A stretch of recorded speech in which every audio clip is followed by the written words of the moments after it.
one of the hardest things of being a leader is whether you're a mayor, whether you're a governor or president of the United States, is knowing what everybody thinks. Like, in other words, because we all want to please everybody, but we all realize that is not a realistic goal. And in my partnership, I'm blessed with 3,800 great partners, and there's no way for me to know what every one of them thinks at any given moment. And so you're always wondering, am I doing what at least the majority think are right, knowing you'll never get everybody? And I had a very close friend of mine reach out to me when we did that July 21st, 2016. And he said to me, Tim, be careful. This isn't what we elected you for. Like, that was a statement from one of my close friends. I'd be less than truthful if I didn't tell you that stopped me in my tracks. Like, that stopped me in my tracks.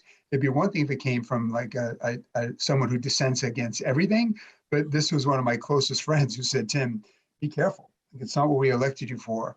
Uh, Bill, what I've learned to do is listen, pivot where I think I should pivot, but also if I've, after getting all the data points and consulting with team members, if we believe it, if I believe it, I've also learned to keep going.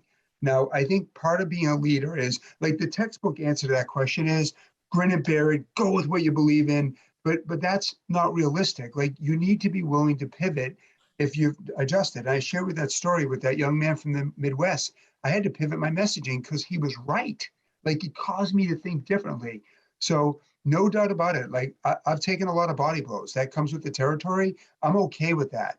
But probably most importantly is I've stuck to 90% of what we believe in, and 10% I've adjusted because it warranted adjustment. And I think that's important. But you need to have your thick skin on, because if you're constantly looking over your shoulders wondering, like, am I pleasing everybody?